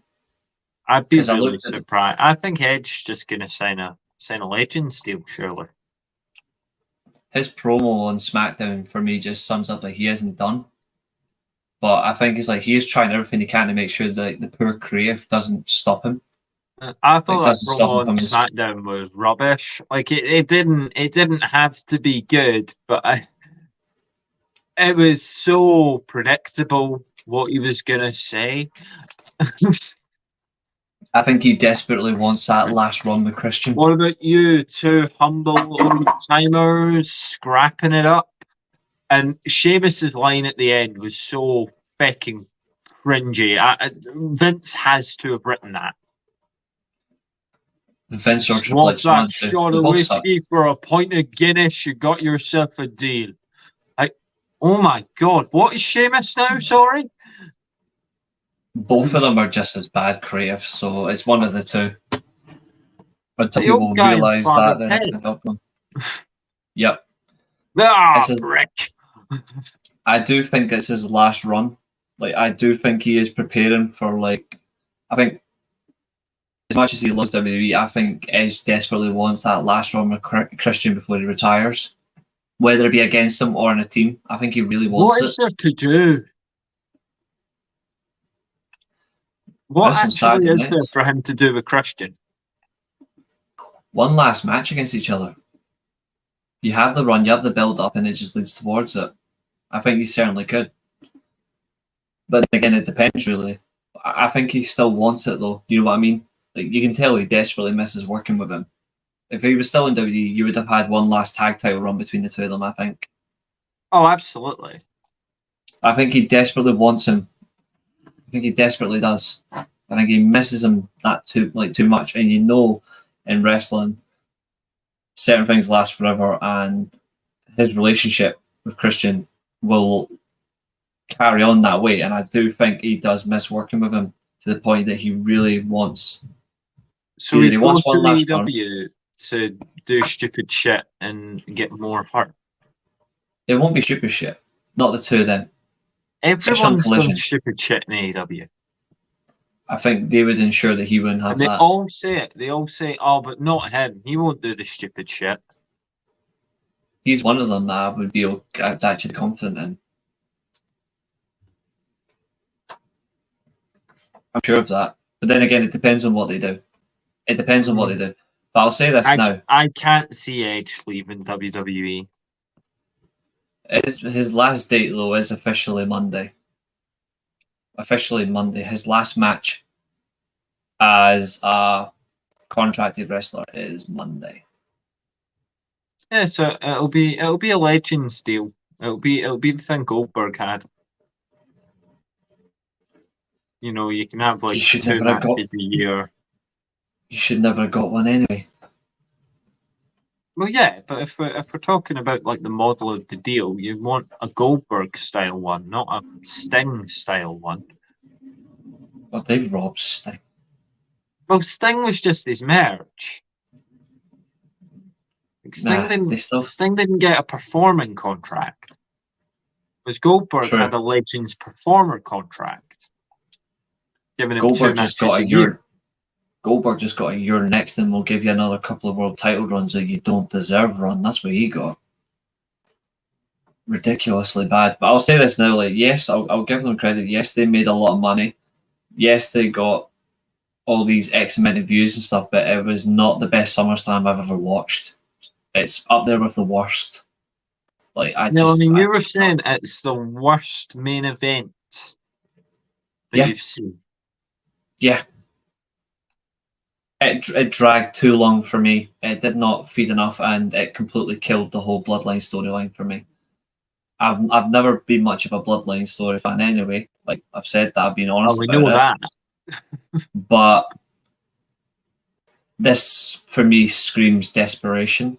Like, if you're going to have a Jimmy Uso heel turn because you want to have Uso versus Uso WrestleMania, I've got no issue with that. But you want to drag it out to WrestleMania? Why do it now? Why not just wait till Survivor Series or wait till the Rumble? Why do it now when you're not going to get anything out of this? Like, it just doesn't make sense to me. It just doesn't. And I'm not invested in it. I'm not going to talk about it any further. Like, I'm done. Like, I'm done. Well, are you done with the other world title?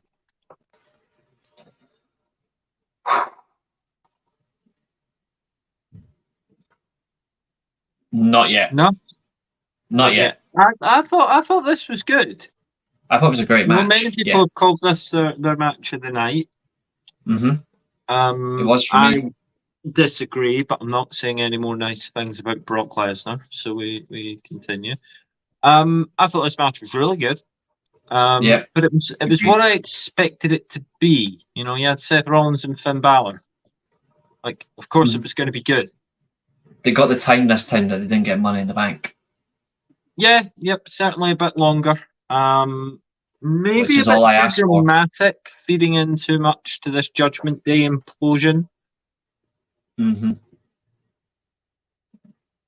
you're but right. I did think the ending was really clever. Yeah, I like the fact that they teased another cash in. They teased the who's going to walk out world champion. Is it going to be Damian Priest? Is it going to be Rollins retaining, or is it going to be Balor? And I actually like the fact that they used the Money in the Bank briefcase in two different ways. They used it where the cash in was going to happen, then they changed their mind, only to throw it in the ring. Balor goes to pick it up, and Balor gets curb stomped through it. I thought that was clever. I think what really sold this for me was Damian Priest's facial expressions as this happened. Yes. Because he knew what he was doing. He was foiling Balor any opportunity he could get. He put that briefcase down in the exact place that he wanted it to go. Because when Finn put he like, you could tell this is a smart heel. He thought this through. When Finn grabs the case, his head will be over the top of it.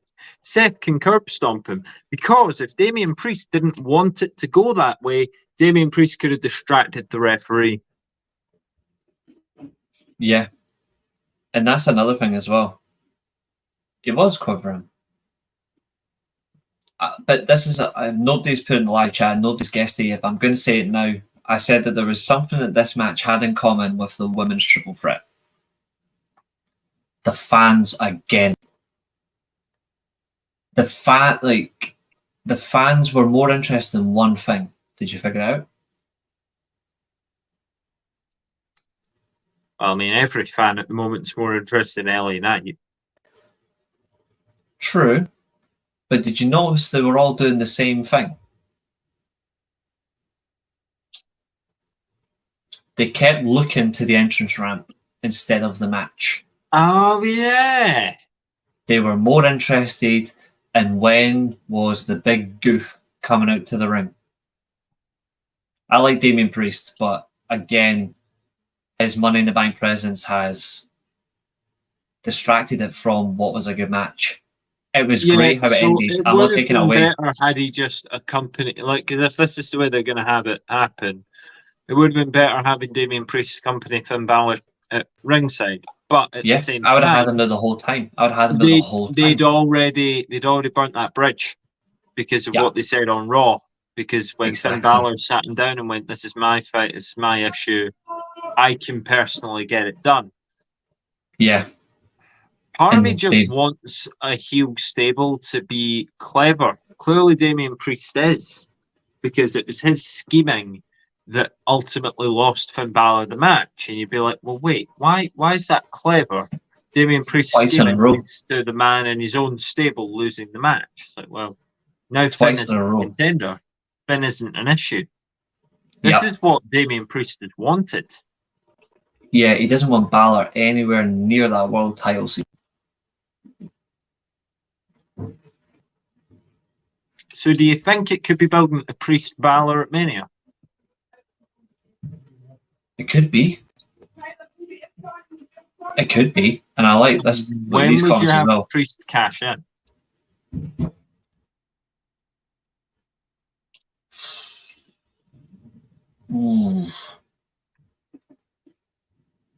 Yeah, good observation. Thanks, Justin.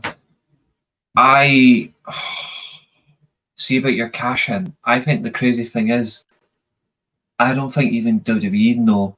Obviously, they'll play it out. Obviously, saying, "Oh, this is when it's going to be the cash in." But when I look at it, and I'll be honest, I hope they don't do a payback. I don't care for any other time.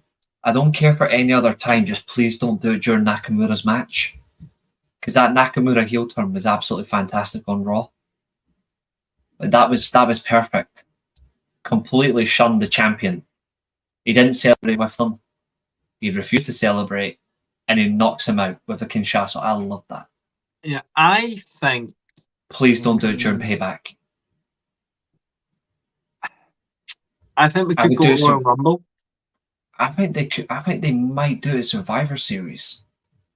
But I mean, the way that I've booked it, unfortunately, doesn't even have Priest near this one. You know, because I like in the booking that I sent you. Shinsuke versus Seth's happening. Shinsuke versus Seth is happening, Justin. Yeah, in my ideal world, Damian Priest with this briefcase, it feels like more of an interruption because he just doesn't feel like he's actually on that level. Yeah. Like, so it feels like when he's holding it, it's like, okay, there will come a point where he defeats someone who is far superior to him in the ring, and then we'll have to deal with that for a bit. And we'll have to see if Damian Priest can do it. I remain doubtful but optimistic. He's given me hope that he's able to do it, but I don't.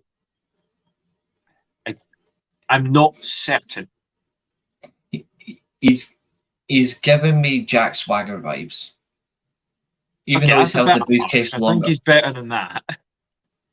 No, like, I'm not saying that to take away from him, but he almost doesn't. The reason he's giving me Jack Swagger vibes for Money in the Bank is he doesn't know who he's going to cash in on. And so, Jack Swagger, we saw that. He tried to do that on Raw and SmackDown before he eventually done it. Yeah, but you know what? Who he gives me vibes of as a Money in the Bank holder? You're going to see Damien Sandow, aren't you? No, Kane. Okay. When Kane won Money in the Bank, you're like, okay, so Kane's going to be world champion at some point, and I guess that'll be okay.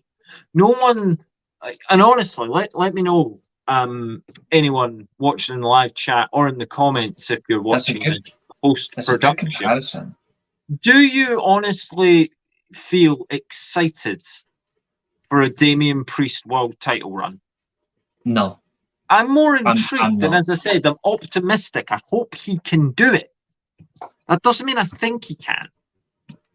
I'm more optimistic. I do like Damian Priest, so I'm not taking away from him. I'm more interested for a Damian Priest chase. I think Damian Priest is I think he's going to be set up better for a chase than champion. Well, we saw him have a chase in NXT for the North American. And then eventually won a title on the main roster, and look at that panned out. Exactly. His US title run did not set the world alight, and funnily enough, he lost it to Finn Balor. Exactly. I was supported, but I don't want any failed cash. No, I agree with you. And this one here, are they doing War Games or Champ versus Champ? I think they're going to go back to brand supremacy. There hasn't been anything. They've changed the Survivor Series poster. That they're going to do War Games. They've changed the Survivor Series poster, and again, upcoming events, Roman is not on the poster. He's not on it. In fairness, what would they even do for War Games? You know, like the Bloodlines imploded, Judgment Day's only 3 people, and I mean, they could put Rhea Ripley in it, but they wouldn't. They could do something they've never done before, which would be very bizarre. They don't do War Games, but they do the two cages, but they actually just have all 4 members of the Bloodline in one match, and it just ends it once and for all. At Survivor Series, do you think? I don't see anything wrong with it, but I don't know. I think they're going to do Rollins versus Reigns at Survivor Series.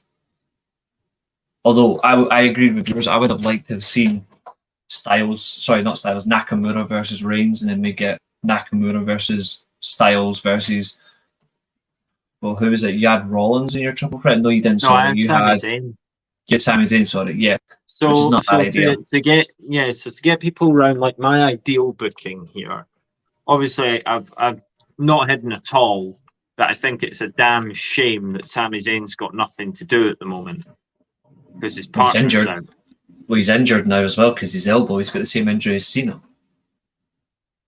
Well, his elbow's fucked. That obviously makes it even worse.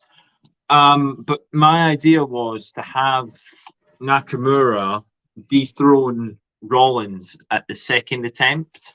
Now, I don't know what pay-per-view it is between Payback and Survivor Series.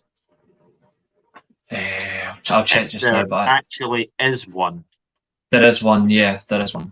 I'm just going to double check the pay-per-view schedule for you 2 seconds. Oh, PLE. I about said No Mercy, but that's NXT. That's NXT, yeah. I'm sure it's... There is... Is it Extreme Rules again? I hope not. Because, I mean, Extreme Rules was around this point last year. I don't think it is, although apparently they've got some random thing where Rikishi's actually refereeing Payback, which is weird. They've actually done that. That's going to be Jimmy versus Jay then. Yeah. Where's the follow-ups? Alright, there's 2023, so I can do it straight from... NXT No Mercy. I'm doing the chronological thing through Wikipedia, which is always fun. Fastlane. Oh, they're doing Fastlane, are they? Yeah. On the promotional picture, you've got Becky Lynch, Asuka, Lashley, Rhea Ripley, Rollins, Bianca Belair, Cody Rhodes, and Jey Uso. Lashley, you say? He is on the promotional poster, yeah. I think it's going to... I think you get Styles. I think Styles or Lashley's got to be the next challenger for Roman. One of those two. It doesn't matter which. Well, Roman just won't turn up because he doesn't have to. He doesn't care. Exactly. Roman doesn't have to. No, so I'd have Nakamura dethrone Rollins in a triple threat at Fastlane. The third man I'd have in that triple threat is Tommaso Ciampa. Then Nakamura would go on and basically he would lose the title at Elimination Chamber to Sami Zayn, who should be in. Well, AJ Styles, because in my sort of booking, Cody's still winning the Rumble, even though he shouldn't win it. So for me, it would be Styles wins the Elimination Chamber to then be added to the triple threat. Because obviously he'd be number one contender, but Nakamura would be the former champion and Zayn would be the current champion. And you get a rematch clause anyway, regardless, because that's how it should be. Yeah, not only does that booking give you a monstrous triple threat, it rehashes my favourite match of all time. So, allow me that. Yeah. The problem is obviously he's injured. 2, WWE are stupid. They wouldn't book like that, which is good. I mean, they wouldn't book my LWO fantasy, so they won't book your fantasy card. They won't do it. And finally, when you look at it as well, as much as I see your point about Cody winning the Rumble, for me, he shouldn't. For me, it should be Gunther that wins the Rumble. I would still have, because they're so obsessed about Cody finishing this story that might happen, it might not happen. For me, Cody should be the last one eliminated from the Rumble. I would have him do the final rematch all over again. I would have him versus Gunther as the final two. This time, Gunther gets the win. Cody enters the Elimination Chamber. and Cody wins the chamber match. He should not be I winning mean, two I can Rumbles in a row. definitely see it happening that way as well. I just, in all of that booking, and that takes you all the way up to WrestleMania, that triple threat, I still don't see where Damian Priest's opportunity is. He could still sneak at WrestleMania and make it all. It'd be quite weird though if he was to sneak at WrestleMania and make it a 4-way. Yeah, but I mean, where does he become world champion and he's not detrimental against? Nowhere. Like, he's not worse than what we could have as the world heavyweight title scene. That's what's weird to me. And if you looked at the options you had at Money in the Bank, why this one? I actually wonder if his cash-in is successful. They're going to have to do a successful one after last year. Otherwise, people will just stop caring about Money in the Bank. You know what I've never seen before? What now? I've never seen a Money in the Bank winner actually take the Money in the Bank all the way to the following Money in the Bank pay-per-view. I'm not sure they can. I think you can. You can hold it for a full year, and so I'm surprised they've never taken all the way to a full Money in the Bank pay-per-view. I can see why they haven't. I think it would have been very interesting. I think the reason that they haven't is the whole point is we're supposed to not know when it's coming. If someone runs it down that much, you literally know because they're either going to cash in or they're just going to lose it. And if you think what WrestleMania Theory did last year was a stupid thing to do with the briefcase, imagine holding it for so long that you just don't get to cash it in. Yeah. I don't think there's anything that... I'll say this, I like Damian Priest, but I don't think he needs a successful cash-in. I think now that he's got it, he does, but he didn't before he got it. Like, I wasn't clamoring to see it. Yeah. So I'm just, like, as I say, great match here. Seth and Finn. I'm sure Seth and Nakamura will be equally great. Yeah, Swap I think Seth out for Priest. Nah. It's just really, I don't know. If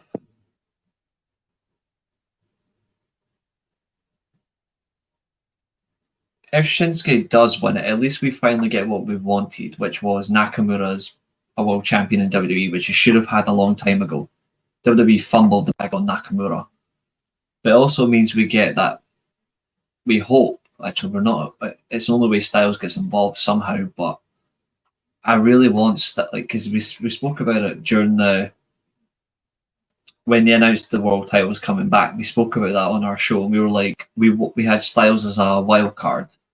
Styles was my wild card pick. I wanted Nakamura to be a future world champion, and I said Seth Rollins was going to be the world champion. I believe I said Edge to win the whole thing.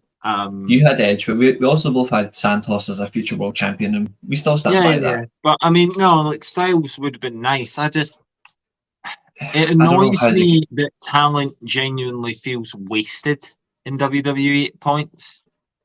I'm watching the highlights this morning of AJ Styles and Karrion Kross. I'm like, Kross is now finished as well. I feel sorry for AJ. Poor AJ, you know, he's been given this sandbag to try and get over. Karrion Kross isn't working for the main roster. They don't care. Yeah, and you know what's worse as well? When I saw that botch, I was like, the one person I never wanted to see botch in my life was Styles. Yeah. But the other reason for why people don't care is because there's already a big bad. Yeah. Like, Roman Reigns is the villain.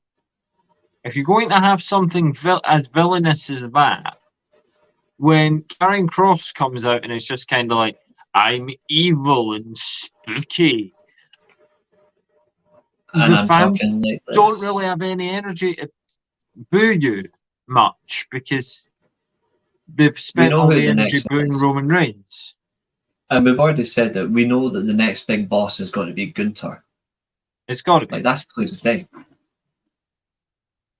It's got to be at this point. If it's not, then I genuinely don't know what they're thinking. And that's true. And also, just on the back of it, man, thanks for tuning in. It's really to appreciate it. We will catch you later. Yeah, it's good see seeing you. you. Thanks. Good comments. Good stuff. Mm-hmm. Always good. Always good. But yeah, so long It's story already all over short, the place. Nakamura beat Finn Balor, and Damian Priest has the briefcase, and we're just kind of waiting for an okay world champion, a fine world champion. But he's not in anyone's dream matches. No, he's not. And speaking of dream matches, is it time to cross the wrestling divide? Yeah. Time to discuss all things AEW. Now, of course, we already touched upon the women's drama, and only the drama. Consent is important. Mm-hmm. So now we're going to talk about the matches that have been some built for All In properly, and some are just rumored. Obviously, we spoke about how Jey Uso or Jay Fatu has been rumored to, be joining AEW for All In. I think that's someone just looking for clicks. If I'm honest, I can't see it. I don't see it happening. But yeah, I think, so what will we see happening on the AEW All In show? Well, obviously, we mentioned the MJF and Adam Cole stuff. Not only are they main eventing, but they're on the 0 Hour. I think that is a smart move, just to get the biggest stars on the bit people can see for free. Mm-hmm. I'm concerned about them doing a 0 Hour with matches, because it's an AEW show. It's very long. And the longer you have that crowd sat there, like, US crowds are more likely to stay than a UK crowd. I think a UK crowd will withstand it, but we'll see for how long. But this is the current card. There is a rumored trios match to come. Not gonna lie, I do wonder how they actually open the show. Apart from the 0 Hour, but I want to say this man is how genius. they start the proper broadcast. Yeah, this man is literally a genius, though, because I like what he's done. I sadly know exactly who they're gonna open the pay-per-view with. Yeah, he'll have his hands in his pockets. Well, he does open a lot of Dynamite, so I do agree if he's on the card. It will be the hot match to get people going, obviously. Someone might be able to find it, okay? But there was a pod that we did. There was a show that we did where I said my idea of a wrestling nightmare right now is to see Orange Cassidy versus Jon Moxley. Mm-hmm. So Tony Khan must watch these shows. Well, if he was watching these shows, he could have because he's decided that we're getting we're getting my wrestling nightmare. Because Orange Cassidy's going to fight Jon Moxley. Well, he must be watching them, because I literally said, what was it, the pod before Double or Nothing, or the pod after? I said MJF versus Adam Cole will be the main event at All In. Yeah, so he's clearly been watching, but Tony, only book the stuff we want to see then. Not this. Not this. Oh, and I know it's only rumoured, right? But, I mean, come on, you can see where it's going. Orange Cassidy's fighting Wheeler Yuta next, and then it'll be, more of this between him and Jon Moxley. And then I'll actually have to watch the match. The match I never wanted to see. I guess it could lead to Orange Cassidy losing his title, but to Jon fucking Moxley? He's not. I don't think he's the one that's going to win it. I still think they know who. So you think Orange Cassidy would retain? Yeah. I don't see it. I think the one that's still going to win it, to be fair, I still think it's going to be Swerve. Okay. But Swerve could win promotionally very quickly, couldn't he? Yeah, he could. Although, to be fair as well, you've also potentially got Jay White as well. Depending on how the rumored trios tag goes, if they give him a strong performance and it goes well, will they reward him with a six title run? For me, potentially, but for me, he's got to be in the title scene. Yeah, but then wouldn't you say the same about Jon Moxley? Doesn't he have to be in the world title scene? Most of the time, but I don't think he has to be for now. I don't think he has to be. I don't think he needs to be either. I think they've got another strong contingent out there anyway. That they don't necessarily need him. So why do you think so many tickets sold for this show? Purely from where it is. Not just because it's AEW, but because it's enjoyed over here, but purely I think it's because the fact is it's in the UK. And we know wrestling fans in the UK are craving for more pay-per-views in the UK. Because I'm not being funny, right? This card would struggle to sell out full sale. If you took the main event out of it, this card struggles to sell out full sale. I think the match right there, FTR versus the Young Bucks, does get attention because we've already seen the first two. I think that still gets attention. I think Sting's name alone gets you interest, but you're right in terms of selling.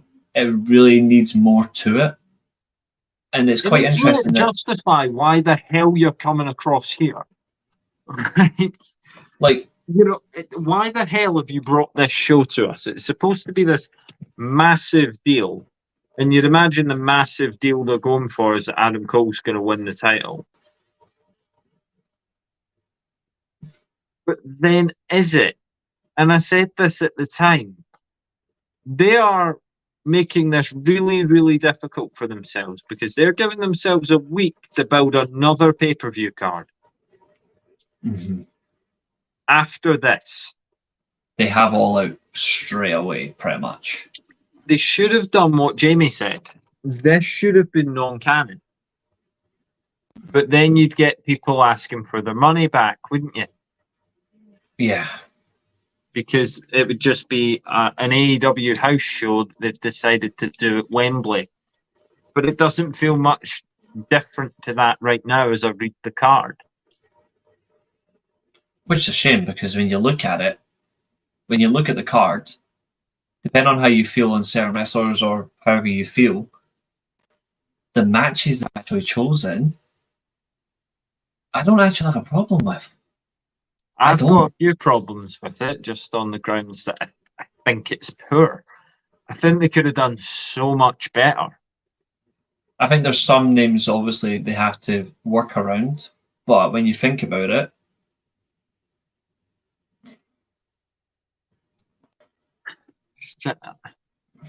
what will be one of their biggest mistakes is if CM Punk isn't on this show. I think he will be. I think he'll get a rematch with Ricky Starks. I think you might get that rematch. If not, it'll be how are they going to communicate that to people when Collision's being watched by 400,000?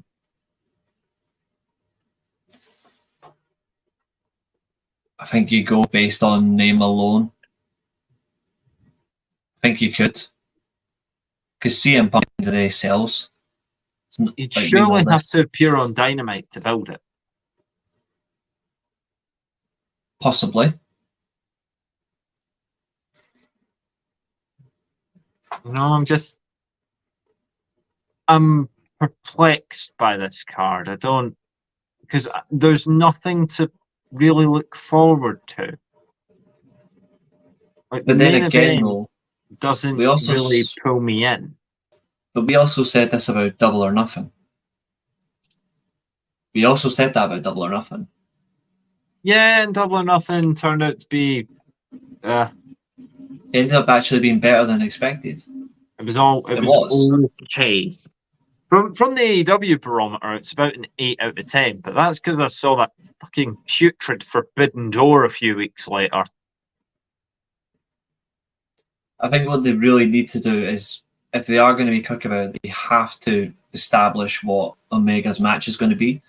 If it's going to be the potential trios tag with Ibushi and Adam Page versus Robinson, Jay White, and Takeshita, then they have to establish it. Yeah, like you need a card. You can't leave people without a card here, because I mean, I'm gonna watch it anyway because it's UK time. If this show was US time, would I fuck? Yeah, it starts at 6 o'clock. Is at least efficient. Is efficient. Yeah. I still think if this was what they were serving up for an American show, I'd be like, nah, you could count me out. Yeah. There is one thing, though, that I've said to you that I think could really make this show even more crazy than what is expected. The fact that the day before you have Rev Pro, and on the Rev Pro card, you have Will Ospreay versus Shingo Takagi, you have Shibata, and you also have Bullet Club's leader David Finlay. Would any of those names potentially get involved on the main card at All or Nothing? All In. And they always said Double or Nothing, therefore All or Nothing, all that crap. It's but when you close enough, isn't it? Could any of them actually generally get involved? And I think you could. Will Ospreay seems like an open goal, but he hasn't built anything. I think that all comes down to Chris Jericho. I think it all comes down to Jericho. Jericho versus Will Ospreay. Gee, what a waste. For the IWGP British Championship.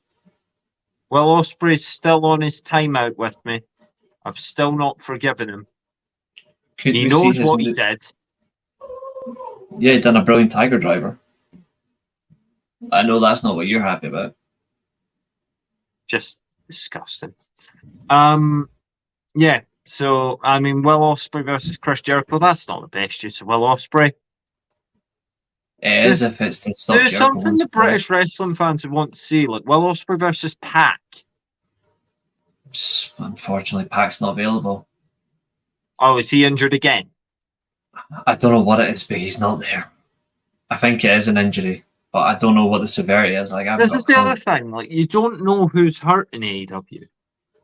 They just disappear.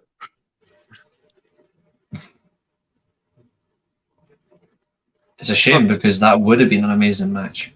And I imagine they wanted to do Danielson versus Ospreay, but then Bryan Danielson had to be an idiot for the last few months, and his body gave out in a match that wasn't actually stupid. They wanted Danielson versus McGuinness. That's just terrible. I think it would have worked. I think it would have anyone checked if, I don't know, does Ric Flair want a match on this show? He won't ever get in that program, ever. I'm just checking. You know, Hulk Hogan's still alive. We could have a Hulk Hogan match. If this is what we're doing. Heroes of Wrestling 2. This time it's Wembley. We won't see that. We won't see that. The way that some of these names are being thrown about brings me to a larger problem, and it's going to blend us in nicely to New Japan. Yes. Who would you say was the last legitimately created star in wrestling? Ooh. Based on what parameters? The last person to become a star, a main eventer, to go from unknown to just, ride that rocket, and they're now one of the go-to names for wrestling. So the one that I put forward, and people can, you can debate this all you want, but I think he reached that level. I think Gunther is the most recently made wrestling superstar. I think Gunther's at that point now where he's an absolutely massive name in wrestling. Most countries, he'd be recognised among WWE fans. He wouldn't just be, oh, there's that guy working for them as well. I think Gunther's been the most recently established star. I wouldn't count LA Knight. He's coming off being Eli Drake, which was obviously very well known. He's just basically taken the Eli Drake character and moved it to WWE, and it's called LA Knight now. I think the only other one, funnily enough, is someone he's familiar with, and I would say that's Will Ospreay. So Will Ospreay? I think so. Do you think he's like a recognisable? He's legitimate, yes. He is recognised, yes. Because here's the test that I think it would have to pass, right? I think if you're going to use a WWE test, then it falters anyway, because WWE don't create stars anymore. Would it be a big deal if he was on a billboard at an event? If you were driving past, or you're on the bus and you're going past, you see billboards, would he be a big deal on them? Would people go, holy shit, it's Will Ospreay? Would Will Ospreay get onto talk sport coverage? Would Will Ospreay be on daytime television? I feel like all these things are true with Gunther. I agree and disagree at the same time. I think when you look at it, Gunther's the exact same circumstances as Will Ospreay. The only difference is, though, is look at the audience. Yes. Well, yeah, yes. Audience is a huge part of what makes you a superstar. You have to have that level of exposure. But again, it says a lot that there is still an exposure for Will Ospreay, and there is still a sense of he is still being recognised on that international scene, and that includes who he's being engaged with. I still think that gives you something. Well, I mean, the name people have been putting forward that I've seen, and when I've spoken to people like Greg, said, is it MJF? It's a good shout. Think so. He's not. He's not cracked it because, again, he just hasn't had the exposure. Okay. And the reason that I'm talking about like exposure, New Japan definitely the last. Well, New Japan's supposed to be this land, this fertile breeding ground. I mean, even the people that aren't domestically New Japan people, they end up on New Japan shows. They enter the dojo program. They become young lions. They go through the ranks, and they are supposed to create stars. If New Japan's so good at creating stars, why has the G1 gone with the same people? I think one thing we do know, and this is for certain, is the G1 has always been about that main event, or who is going to be the main eventer that goes to Wrestle Kingdom. And when you look at names that have done it in the past couple of years, it definitely reaffirms what I've said. Okada, Tetsuya Naito, Kota Ibushi, Hiroshi Tanahashi, they are all those established names. And we know that. Yep. What I think they have missed a trick on, though, is they should have pushed one or two of, before we went live, I said the likes of Shota Umino, Kaito Kiyomiya, Ren Narita, Yota Tsuji, Sanada, or even Zack Sabre Jr., who's been brilliant as well throughout. Two of those names should have at least been in the semi-finals. We know Okada was going to be there, because obviously Okada's going for the three-peat. It makes sense for if Okada's going to lose a G1 match, like significantly, Obviously, he lost to Ospreay in the block matches, but if Okada's reign over the G1, where he's won it the past 2 years, if his major stamping point is going to end, he has to lose in the final. Him not being in the final, is it great? Yes, because it gives you the unpredictability. It's going to be someone new. But Okada losing a final is a shock. It is a shock. You've got Naito there, obviously, where Naito's in the final. His last big run, is he going to do it? Is he not going to do it? Is he the one that's going to face Sanada at Wrestle Kingdom? I think he is. I think he is going to be the one. But again, you make your champion look weak by having him lose in the quarterfinals.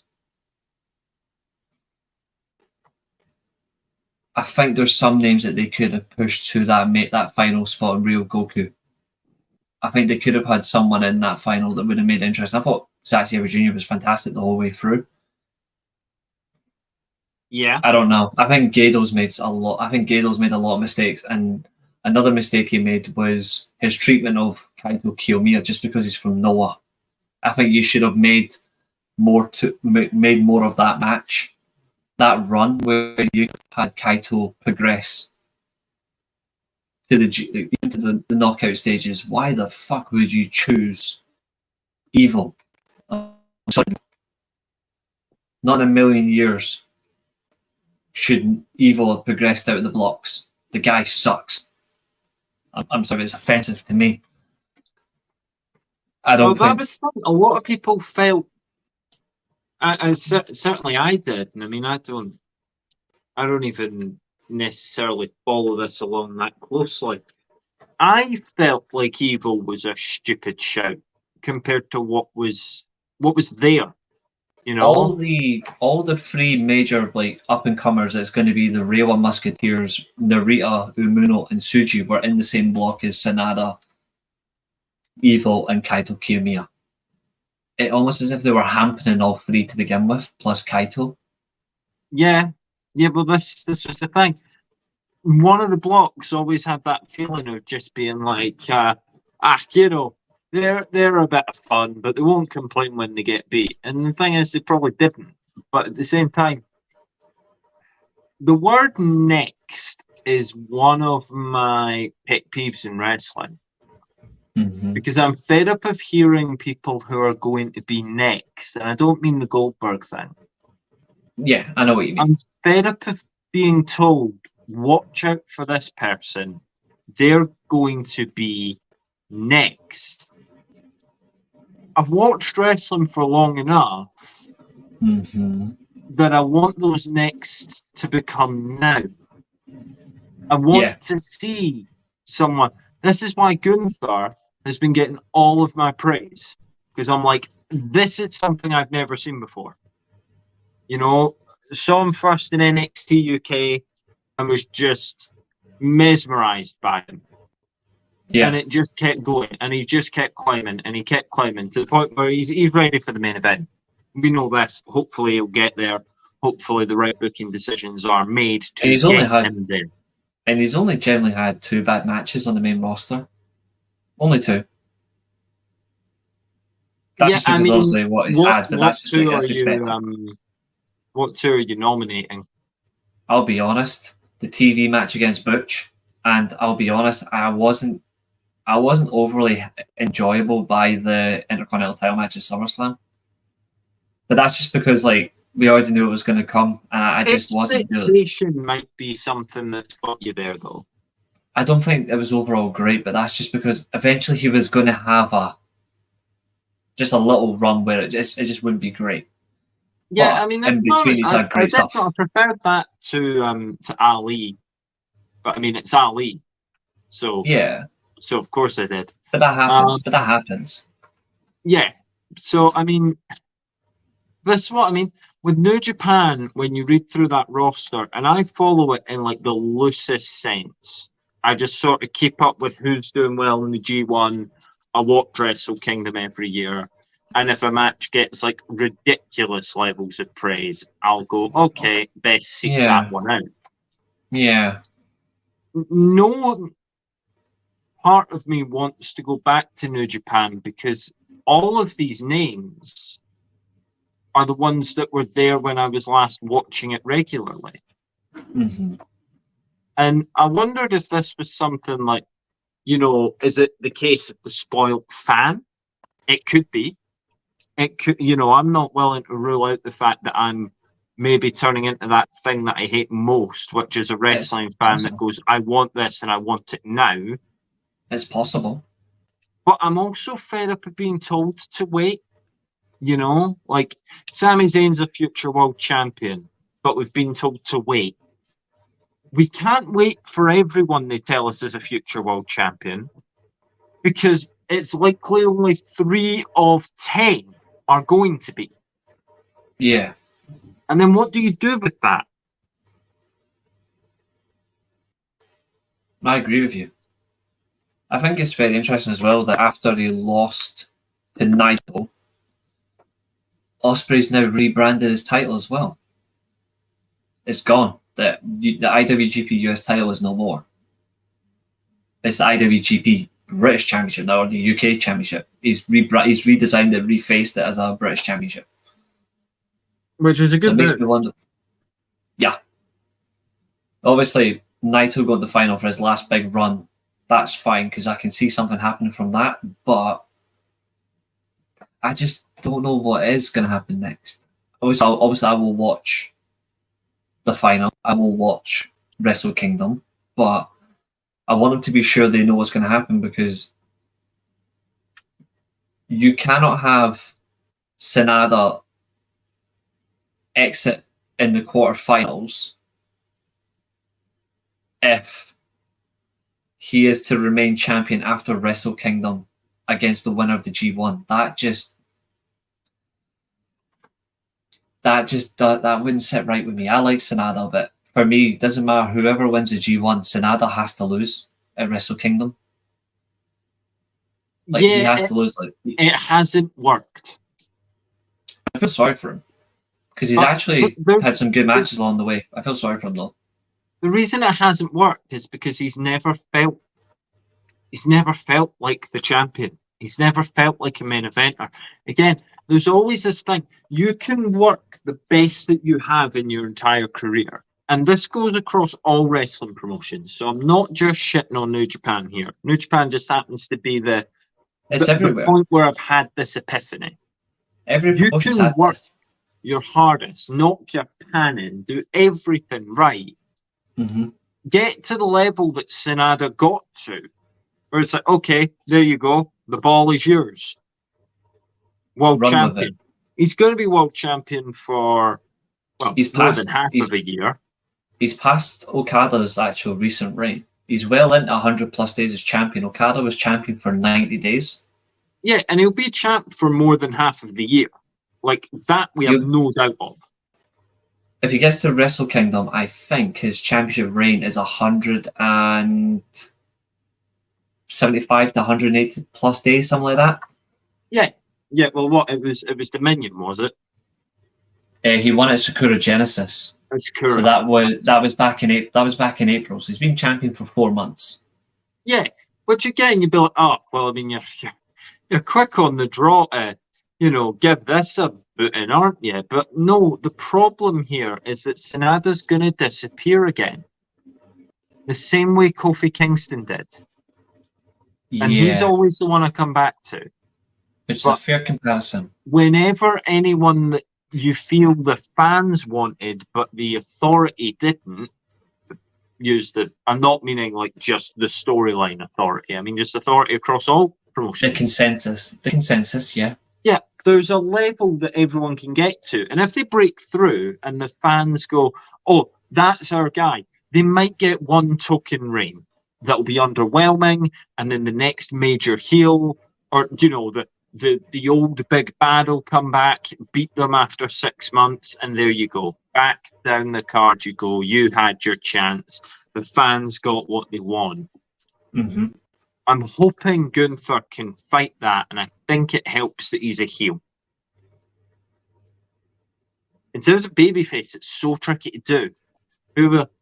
What do you mean in terms of big stars? Look at WWE's most over baby faces right now. Yeah, Cody Rhodes and LA Knight. So Eli Drake and Cody Rhodes. They've both been in the business 15 years. And we know one thing. The G1 final is between, if he wins it, the joint most successful G1 winner in its current format in Okada, who is a proven champion in New Japan, who is well liked, is a draw, versus Naito, who is potentially in his last major run, is a legend in New Japan, rightfully so, is a former champion and a former double champion as well. Whoever wins anyway, it just feels like, okay, this is what we're going to, but what's the end result? So if Okada wins it, is Okada just going to have another 4-month reign? Then Okada drops it to whoever wins the New Japan Cup, because that's what Sanada did. Sanada beat David Finlay. It feels stunted, doesn't it? Like, you can't see Sanada coming out of Wrestle Kingdom still champion. Yeah, you can't waste. You can't waste the ending to Sanada's reign. You cannot waste Okada, and you sure as hell not waste Naito, because it would be a damn shame to waste Tetsuya Naito. But then this is how you paint yourself in the corners. I think you might. They still have, obviously, between Wrestle Kingdom and the end of the G1, you have got the contract where you have to legally defend it. You've got to defend your right to Wrestle Kingdom. Yeah. Is there a shocker where even if Naito wins against Okada, there might be a shock where the likes of Bullet Club still get involved, where maybe David Finlay wins the right. David Finlay wins the right to Wrestle Kingdom and he beats Sanada. But again, that takes away from Naito. And it can't be flash in the pan. And this is the problem. How do you build a star to become an actual star, to, like, continue on through as a star, to always be taken seriously, to this, that, and the other? How do you do that and make it feel like it's not a flash in the pan? That is the thing that no wrestling company has been able to do, because they always feel like it's just going to be a flash in the pan. Like, this is just a glitch. We'll be back to your regularly scheduled program soon. I said it on the Dynamite 200 watch along that if Naito wins the G1, I think he will. If he wins the world title at the Wrestle Kingdom, I think he will drop it to one of the 3 up and comers. Like, he'll drop it to either a Tsuji, Amuno, or Narita, and they'll drop it. Like, it feels like they'll hold it as, like, to get a younger guy established. But then I think Ospreay wins G1 next year. Those are my exact words, that Ospreay wins the G1 in 2024, and he gets and his. Then maybe you're getting to the level that the Ospreay can be considered. So as you say, like, he's been made because he'll be back there. Yeah. The problem is with these flash in the pan champs is that's exactly what they are, and they shouldn't be. Then you just feel burned, because you're just waiting for the next Roman Reigns reign, the next Brock Lesnar return, the next Seth Rollins reign. You're waiting for the next Okada reign over on the other side. You're just waiting for Jon Moxley to take the belt back in AEW. No company's been able to create someone and keep them there. Yeah. And that's the difficulty, and that's why New Japan's just really sort of turned me off recently, because I think we need to see all the names. Happens. The first New Japan show that I watched was Wrestle Kingdom 11. Great show. It just so happened to have that match on it. It's one of the best Wrestle Kingdoms I've seen. Yeah, I think I've watched every Wrestle Kingdom since. It's always that thing I sort of go on and check out. I'm not don't follow Japanese wrestling that closely, but it's Wrestle Kingdom. I've been because I've got the fire, because I've got it on the Fire Stick. I've got the New Japan World app on my Fire Stick. I've been rewatching old like New Japan matches. Like I watched Okada versus Shingo. Like I've watched Jay White versus Okada. Fun enough, I watched Naito versus Ibushi. Like I watched Ibushi versus Jay White. I've just been watching like old matches from like New Japan and Wrestle Kingdom and all that, and I'm like, there was something here that they could have went with.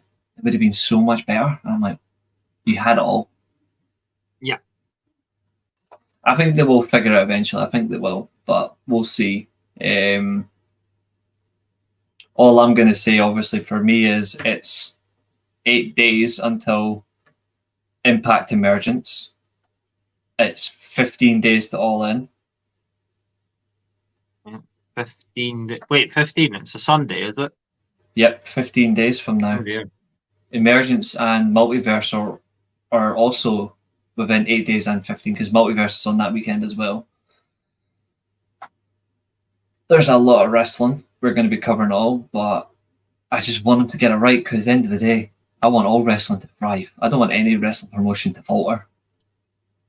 So we'll definitely see what happens. But anything from yourself to add before we close out? Anything left for yourself to say?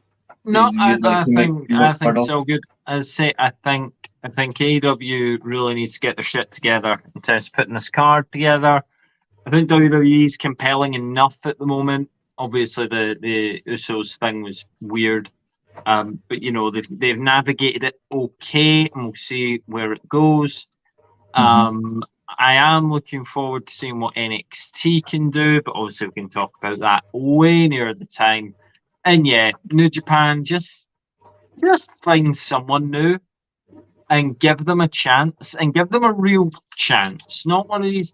I mean, just quickly, does anyone remember Shingo Takagi as world champion? I do. I bet you Shingo Takagi doesn't. Yeah. He's not even back in the conversation. Yeah, I loved his title run. Yeah, I thought he was brilliant. But anyway, yeah. So yeah, it's a shame that New Japan seem to keep going back, but we'll be here to cover it, whether it's Okada's 95th reign, Naito's 42nd reign, or if they actually find someone new down the back of the fridge. We will be here to cover it. But yeah, no, this was a lot of fun, as it always is. It was. It's always good company. It's always good company. It's always a good show. And the Weekly Steelchair is still growing, of course. So if you are watching, please do like, share, and subscribe. There's a lot more content coming on the channel. Obviously, keep an eye on our community tab as well, because we do post. Well, I do post updates on our community tab as well. Who knows? Might have Eilidh host a show on her own at one point. Who knows? Like, it's not just me. Like, we want to do so much more. But yeah, no, I'd be up for it if I had the right topic, the right thing going on. I'm sure we could do that. But yeah, no, we'll just see. Yeah, we will. And obviously, we are approaching Impact 1000, so we'll be bringing that up next month. But also, I will be saying this, it's great that we'll still see some originals on that episode that's already been confirmed, which is great. So I'm looking forward to that. But we're going to close the show with one little bit of news. Gunther is officially the second longest IC championship holder. He's now past Pedro Morales. So, looks like he's going to be close to breaking the one that matters. Personally, I hope he matches it, but doesn't break it. I'd like Honky Tonk Man's record to reign. But if Gunther breaks it, I'm not going to moan about it, because I like Gunther. But Gunther all the way. Let's have a new main eventer. Yes. And on that note, thank you, everybody. This has been the Weekly Steelchair's Saturday show, and we will see you again real soon. Bye for now.